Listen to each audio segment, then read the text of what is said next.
Welcome to Wonderland, we've got it all. Potions and pastries that make you grow tall. Coucou tout le monde, je vous retrouve aujourd'hui sur la chaîne pour vous faire mon premier bilan du Cold Winter Challenge. J'ai quand même pas mal de livres à vous présenter, j'en ai 7, ouais 7 au total. Il m'en reste encore d'autres à lire, j'ai mon petit carnet juste ici. Mon suivi en tout cas du Cold Winter Challenge. J'ai bien avancé, il m'en reste encore quand même pas mal, mais j'avais envie quand même déjà de vous présenter ce que j'avais lu. Comme ça fera aussi un bilan lecture à la fin du mois un peu moins conséquent. On va commencer par les lectures un peu dites Noël. Vraiment sur la thématique un peu hivernale. J'ai pris beaucoup de plaisir à découvrir la plume de Becca Borisson pour ces deux titres, donc Love Light Farm et L'Esprit de Noël. Donc ce sont deux romances autour voilà, justement des fêtes de fin d'année et de Noël qu'elle avait sorties l'année dernière. Il me reste à lire, si je veux lire tous ces livres traduits en français, il me reste... j'ai plus le titre en tête, je vous en ai déjà parlé, c'est une couverture qui est un petit peu couleur vanille fraise. First Time Caller, je crois que c'est un nom comme ça. Oui c'est ça, First Time Caller.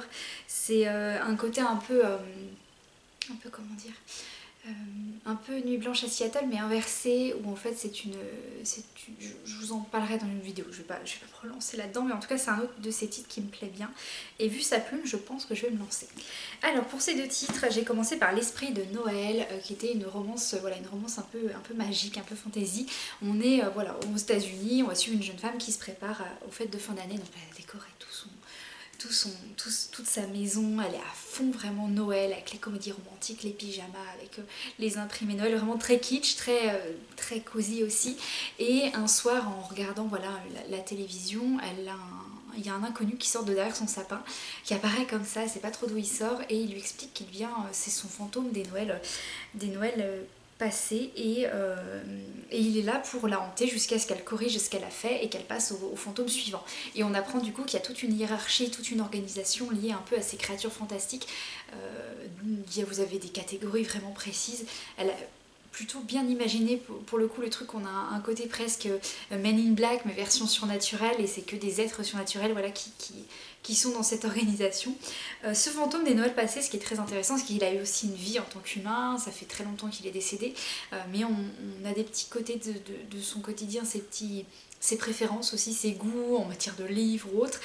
Ça donne une petite touche un peu originale que j'ai trouvée au récit. Après on reste sur une romance qui est entre guillemets un peu classique, voire un peu prévisible pour certains aspects, mais on passe un super bon moment.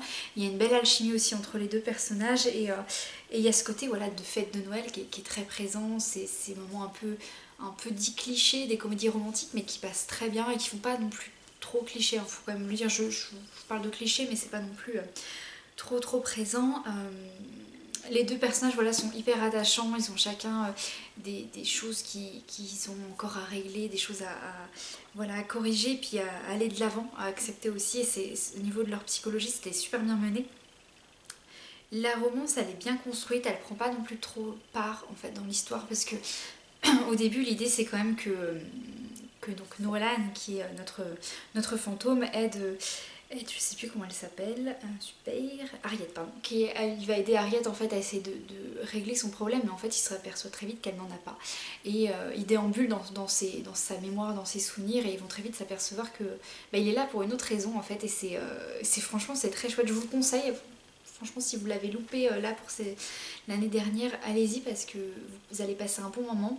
C'est un tome unique, voilà, donc une fois qu'il est fini, il n'y en aura plus. Je sais pas si elle va refaire d'autres choses. Je sais que pour Love Light Farm c'est prévu, ça c'est le tome 1 d'une série, mais celui-ci franchement ce serait dommage de ne pas exploiter l'univers surnaturel qu'elle a développé, parce que je pense qu'il y a matière à faire d'autres romans, mais peut-être qu'il y en aura d'autres, mais ça sera pas forcément dans la continuité de ce livre-là. Voilà, donc déjà lui, une belle pépite, une belle découverte que j'ai beaucoup aimée. Dans celui-ci, on va suivre une propriétaire d'une ferme de sapins. C'est une jeune femme qui a repris ça sur un coup de tête, elle s'est dit qu'elle allait se lancer. Elle a débarqué dans un petit coin des États-Unis, elle s'est fait elle est tombée sur un jeune homme aussi, ils sont devenus amis, c'est son meilleur ami depuis maintenant plusieurs années, elle tient cette ferme, mais depuis quelques temps il y a quelques soucis, il y a des incidents un peu étranges et puis en même temps financièrement ça va pas très fort. Sur un coup de tête, après avoir bu aussi un petit peu, elle décide de s'inscrire à un concours Instagram. Et en fait sur ce concours, c'est une jeune femme qui veut promouvoir voilà, des petits coins un peu cosy, sympas à découvrir, dont des fermes quelquefois. Elle s'inscrit, sauf que dans son bilan, dans son formulaire d'inscription, elle indique qu'elle tient cette ferme avec son compagnon, sauf qu'elle est célibataire depuis pas mal d'années. Et là c'est la catastrophe parce qu'en fait elle a été retenue pour le concours et du coup la jeune femme doit venir observer sa ferme et là c'est la panique. Donc du coup elle va demander à Lucas qui est son meilleur ami de se faire passer pour son compagnon. Son meilleur ami d'ailleurs qu'elle aime en secret depuis quelques années, hein, sinon ça serait pas drôle. Et du coup voilà, c'est une jolie histoire qui va commencer à se former. On sent l'influence un peu du pumpkin spice café, oui c'est ça, vous savez, de Laurie Gilmore, j'ai celui-ci à vous présenter après. On sent un peu cette influence là parce qu'on est dans un petit village, ça se passe alors c'est Love Light Farm, mais je ne sais plus du tout où précisément c'est, dans les États-Unis. Je sais plus, là en plus je vais pas pouvoir vous le retrouver, mais il y a un moment donné où vous avez des petites réunions aussi du village, enfin il y a plein de petites choses comme ça et c'est chouette, il y a vraiment ce côté un peu de petites villes que tout le monde se connaît, donc on sent cette influence un peu Gilmore Girls aussi, mais pour le coup franchement c'était une chouette série en fait de fin d'année et ce qui est chouette c'est, je vais arrêter avec le mot chouette, je vais essayer. Ce qui est bien, c'est que vous allez avoir une suite dans cette série. Donc là, elle commençait avec l'hiver. Le prochain, ça s'appelle Ne pas déranger, ça sortira en mars 2026. Et j'ai déjà vu la couverture, elle a l'air trop bien. En été, vous avez Sucré Salé qui sortira en juin 2026. Et vous en avez un en automne, évidemment, c'est Affaire de cœur qui va paraître en octobre 2026. Donc toute la série va sortir voilà, cette année. Je ne spoil rien. Tout est, enfin je spoil rien, je sais pas, des informations en avant-première, vraiment tout est indiqué dans le roman. Et franchement j'ai hâte de le lire parce que c'est une super série et tout cocooning qui est bien écrite aussi, la traduction est bien réalisée. Des fois c'est ça un peu le bémol je trouve pour certains livres, c'est qu'on sent des fois que la traduction est un peu à côté de la plaque et c'est vraiment dommage, notamment en roman ça peut devenir vraiment un peu malaisant dans la lecture, donc je préfère des fois les lire en anglais, mais ceux-là pour le coup la traduction m'a pas dérangée et je trouvais qu'elle était plutôt bien réalisée. Et l'autre petite surprise, pardon, c'est que ce service de presse que j'ai reçu à la librairie est arrivé avec une dédicace. Voilà, j'étais plutôt contente. Voilà, donc deux grosses pépites qui commencent bien pour ce challenge, que j'ai adoré et que je vous recommande vraiment. Bika Morrison, je lirai, je pense, First Time Color parce que c'est une autrice là que j'aime bien et j'ai envie de voir ce qu'elle a fait d'autre. On continue sur la veine Noël avec le tome 3 de la série, donc c'est je sais pas comment ça s'appelle précisément, c'est Dream Arbor, Dream Arbor, la ferme des sapins de Noël de Laurie Gilmore. J'ai les deux premiers à vous présenter, mais ça sera dans un bilan un peu plus romance, romantasy, parce que j'en ai quelques-uns quand même aussi à vous présenter. Troisième tome génial, franchement, on passe encore un super bon moment. On savait de quoi ça allait parler, étant donné que voilà, on rebondit sur des personnages qu'on a vus dans les deux premiers tomes. Je pense que ça peut être lu un peu indépendamment quand même, parce qu'on a des faits, comment dire, on apprend des choses liées aux personnages des deux premiers tomes, mais ça ne nous spoile pas forcément tout le contenu des volumes. Je ne sais pas si vous voyez ce que je veux dire. C'est que dans celui-ci, on va suivre en fait le frère donc de... Décidément, j'ai pas les mots aujourd'hui.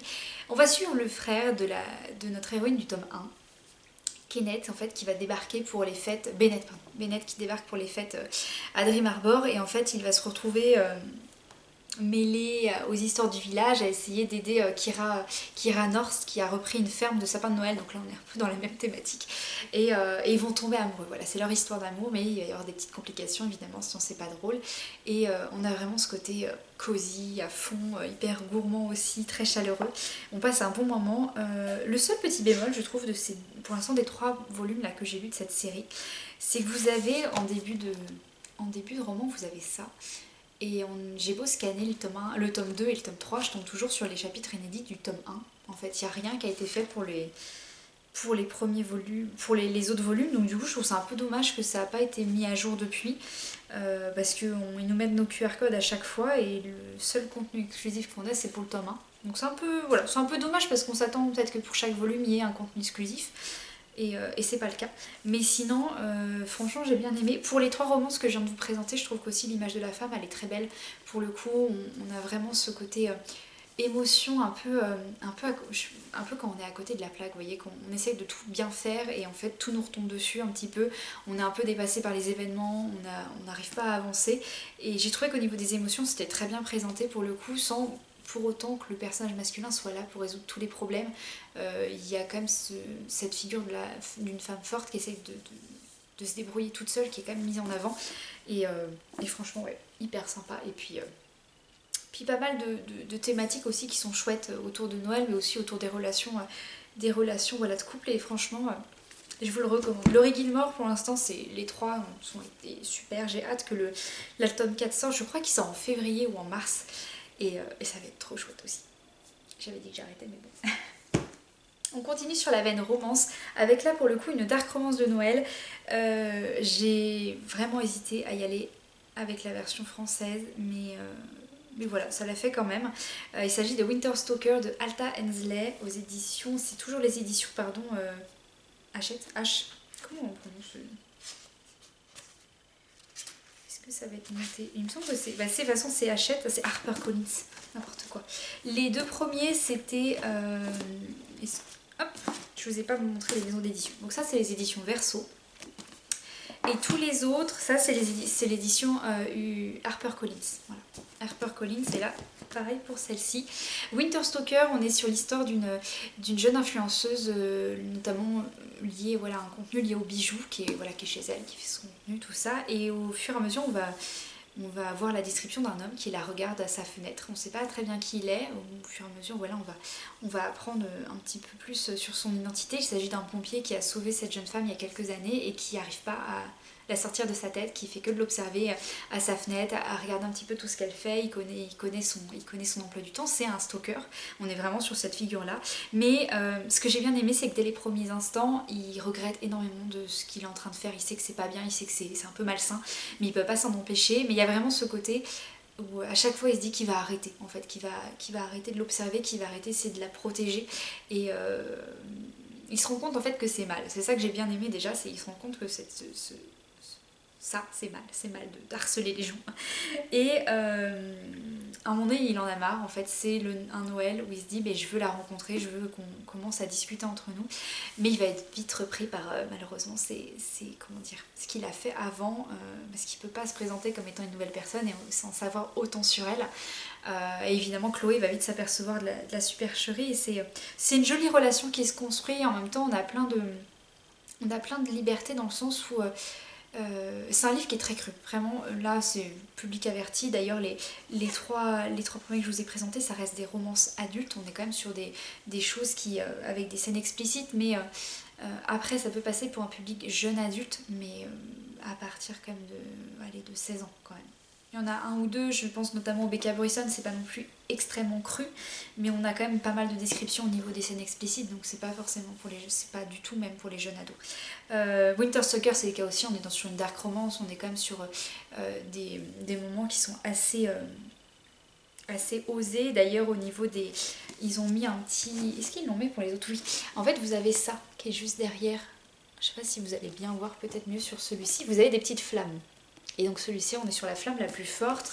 L'esprit de Noël, on est sur la deuxième flamme. Lui, on est sur la deuxième flamme aussi. Donc voilà, ça reste... Les premiers, ça reste des romances légères. Celui-ci, c'est vraiment une romance un peu plus haute. Et pour le coup, voilà, c'est une romance qui est assez chouette pour Noël. J'avais dit que j'allais arrêter pour chouette. Qui est bien menée. On est sur de la dark romance, ça casse pas trois pattes à un canard. Ça se finit bien, mais en même temps, il y a quand même une remise en question des personnages à un moment donné. Donc ça, c'est bien aussi.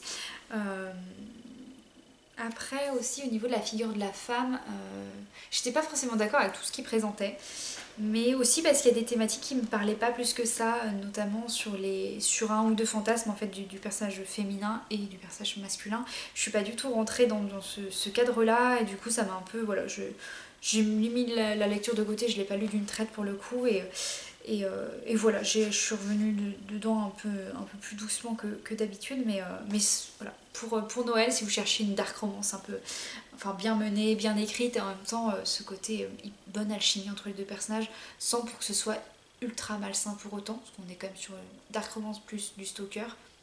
Franchement, moi j'ai trouvé que ça allait au niveau de ce qu'on a pu voir arriver sur le marché éditorial. On passe à un cadre un tout petit peu plus humoristique, mais on reste sur la romance. Alors là, c'est dans les éditions de Saxus Romance, c'est L'étrange Noël de Monsieur Claus de Sarah Rash. Là, ça a été une grosse découverte pour l'année dernière. J'ai adoré cette lecture. Sarah Rash, elle avait fait un livre que j'avais pas forcément...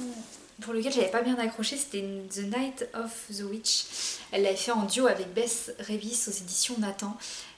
J'ai pas plus aimé que ça. C'était sympa au niveau du côté un peu historique avec les sorcières, la chasse aux sorcières en Allemagne, ce côté aussi où il y a une sorte d'endoctrinement en fait lié à la sorcellerie, à la chasse aux sorcières et en fait au nom justement de Dieu. Et mais j'ai pas plus accroché que ça. Alors que là, franchement, le concept est génial. On est dans nos jours à nous, temps moderne, excusez-moi. Et on suit, donc c'est Klaus, surnommé Cole, qui est un des héritiers de la dynastie de Noël, en fait, de la dynastie de Noël, de la royauté. Il est en train il est dans un bar, il accuse le coup parce que il vient de faire encore une énième bêtise et son père voilà, lui est rentré dans les plumes et la presse s'en est accaparée. Ce qui est bien, c'est que vous avez quand même une distinction entre le monde humain et le monde surnaturel. Hein. Ils essayent de se cacher par rapport aux êtres humains. Donc vous avez une presse qui est réservée exclusivement à la royauté magique. Et il est dans ce bar-là, il accuse le coup. Son frère vient, c'est Chris. C'est Chris, je crois, oui. Bref, c'est pas forcément important pour l'instant. Son frère Chris arrive, essaye de, voilà, lui dit encore t'abuses. Enfin voilà, il discute un petit peu et en fait en voulant sortir derrière ce bar, il va tomber sur un inconnu, ils vont s'embrasser et ça c'est juste le petit bout de lancer de l'histoire. Et en fait on reprend le roman, c'est plusieurs mois plus tard, où ils sont au pôle Nord pour les vacances il me semble. Toute la presse est là pour voir la famille, pour les filmer, tout ça, suivent un peu leurs faits et gestes. Ils ont eu leur amie d'enfance qui est la princesse de Pâques qui est avec eux. Et en fait, vous allez avoir une annonce qui va être réalisée. Il y a un mariage organisé entre la princesse de Pâques et Cole, sauf que lui ne veut pas épouser sa meilleure amie et elle non plus. Et vous avez les Halloween qui débarquent avec leur... voilà, les coursiers, les attachés de presse, l'héritier de la famille Halloween, et ils disent mais non, on ne veut pas vous laisser gérer ça. À Pâques, c'est une fête importante, il y a une distribution de magie, il y a tout un système un peu économique lié à ça.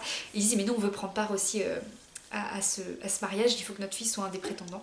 Et évidemment, voilà, il y a une romance qui va se développer, non pas entre la princesse de Pâques et Cole, mais Cole et le prince d'Halloween.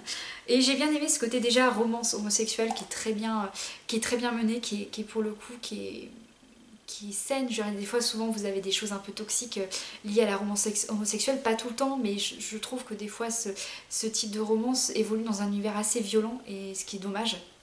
Là, on est dans un univers qui est beaucoup plus léger, même si Cole... il a aussi des démons, il a un côté un peu dépressif parce qu'il fait toujours des bêtises, il est jamais à la hauteur, il est sous pression constante, donc on sent qu'il rumine ça beaucoup.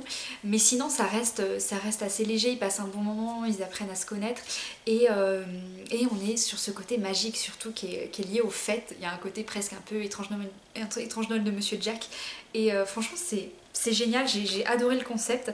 J'ai hâte de lire la suite parce que vous en avez une qui va sortir, enfin qui est déjà sortie en anglais mais qui va sortir en mars ou en avril, et c'est Va te faire voir chez les Prochaunes ou les Lutins, c'est un nom comme ça, et en fait c'est avec le frère de Cole.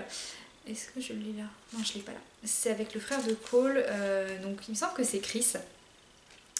Et il doit aller, il y a un problème autour des fêtes justement, il y a eu des mouvements économiques ou des choses comme ça qui ont été réalisées et il doit aller voir les fêtes de la Saint-Patrick, je crois.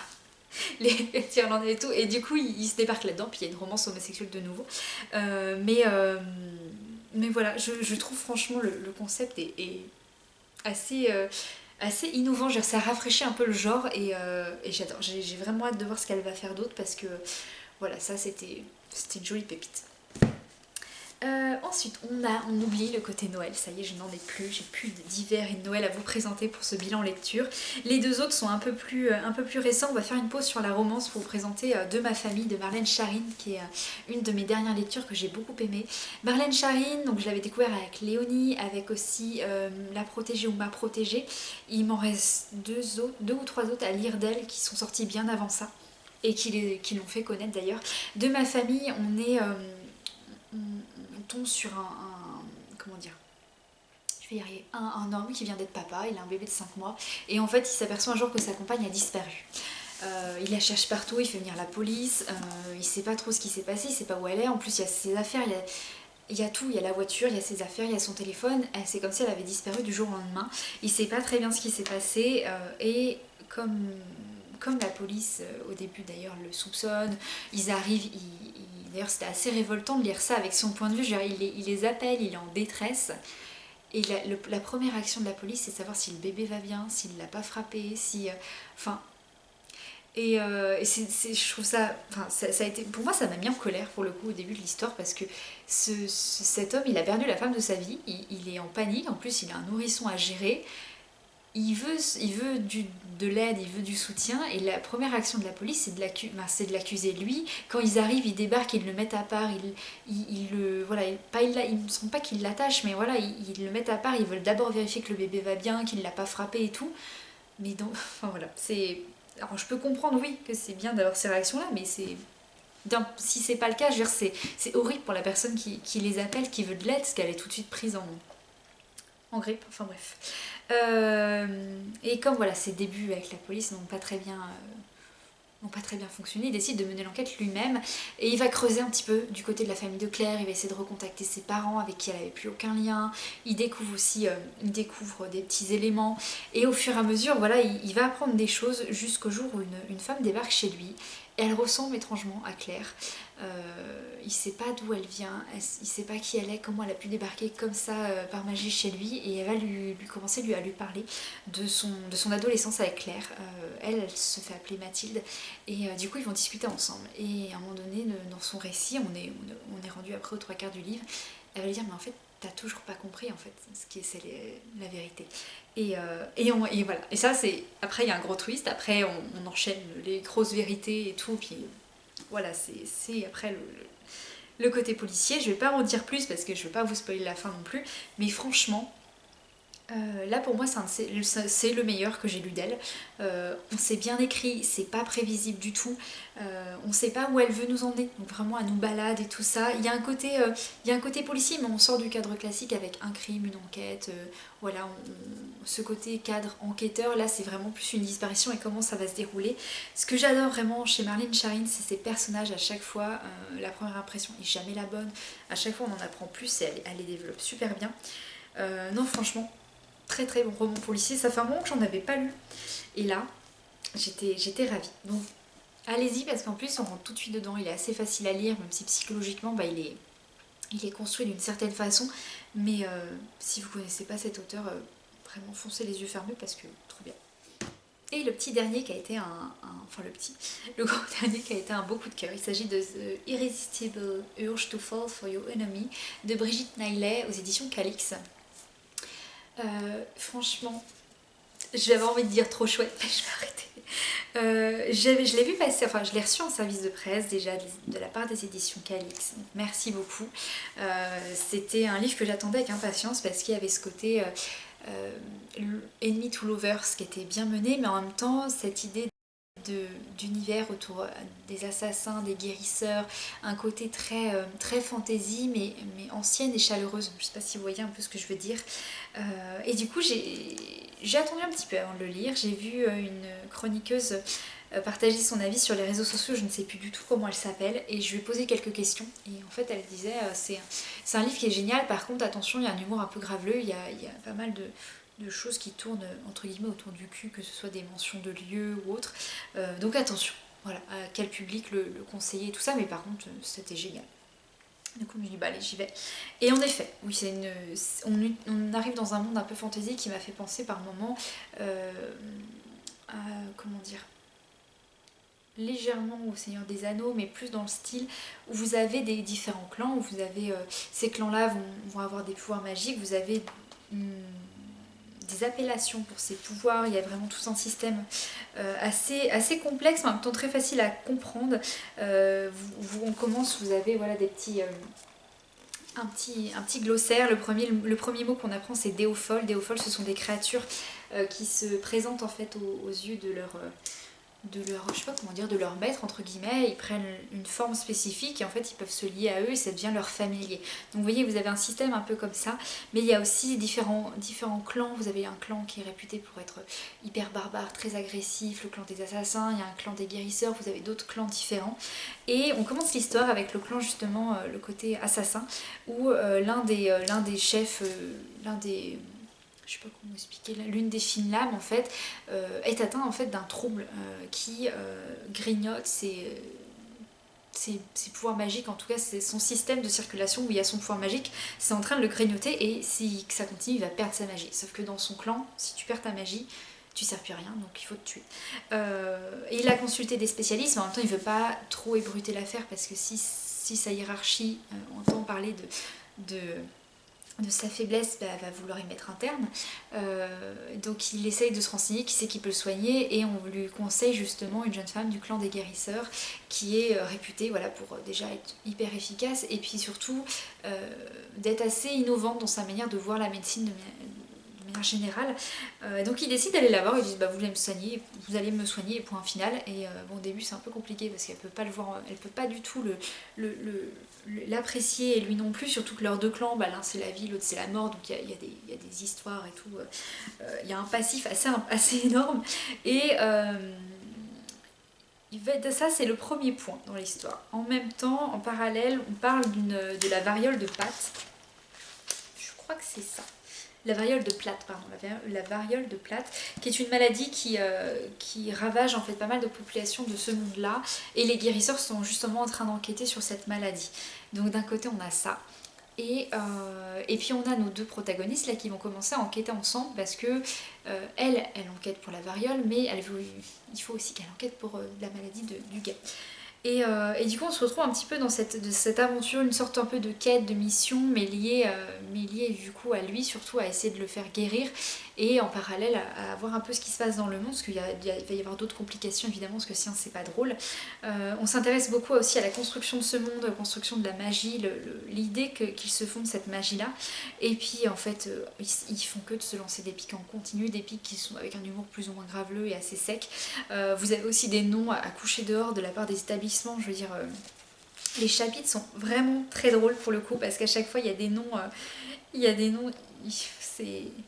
Par exemple, vous avez le tome 5, le chapitre c'est « Ils se disputent à nouveau ». Enfin, il y a des petits passages comme ça, ça reste léger et en même temps, je sais pas, il y a un côté très... un peu grave, un peu terre à terre, qui est donné de temps en temps et c'est génial. Franchement, c'est une super lecture, c'est une duologie, vous allez avoir que 2 tomes, donc c'est assez... ça fait du bien de ne pas retomber dans une série de 10 volumes.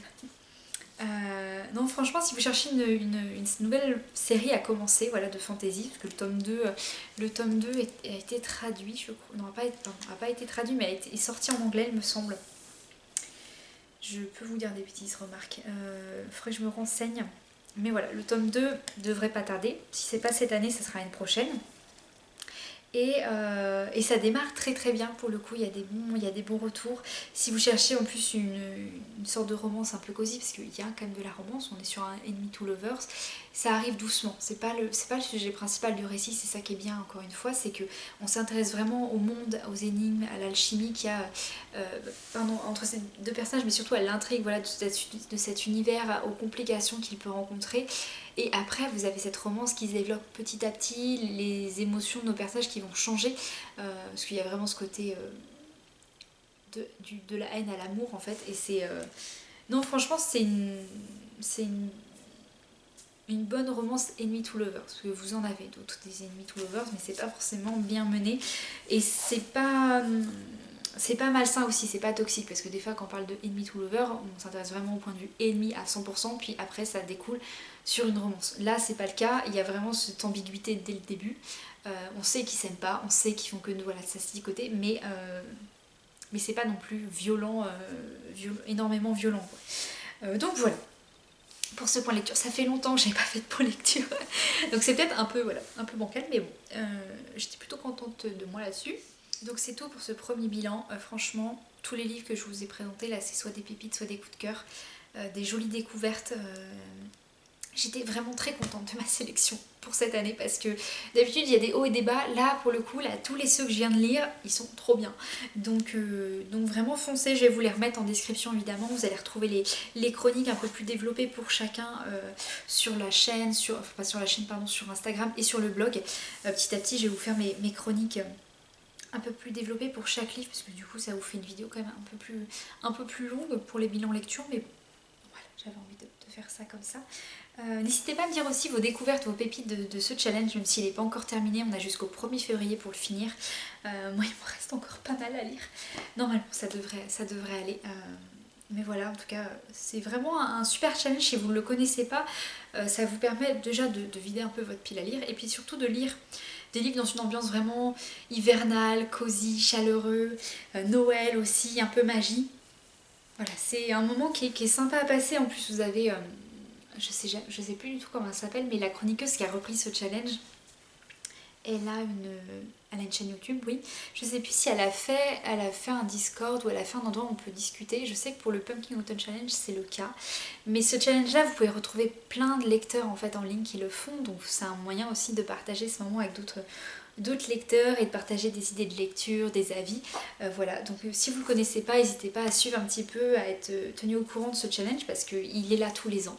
À chaque fois. Ça a changé un petit peu d'organisateur, mais il est là régulièrement, donc franchement, bah voilà, je trouve que c'est un challenge qui est facile à faire, il n'y a aucune pression en plus, donc voilà, allez-y.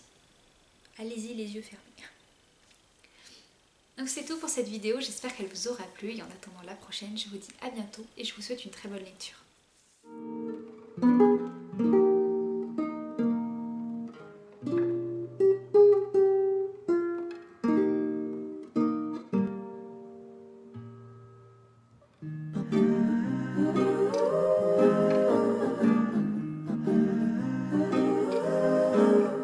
Little brown butterflies kiss the tulips, and the sun is like a toy balloon.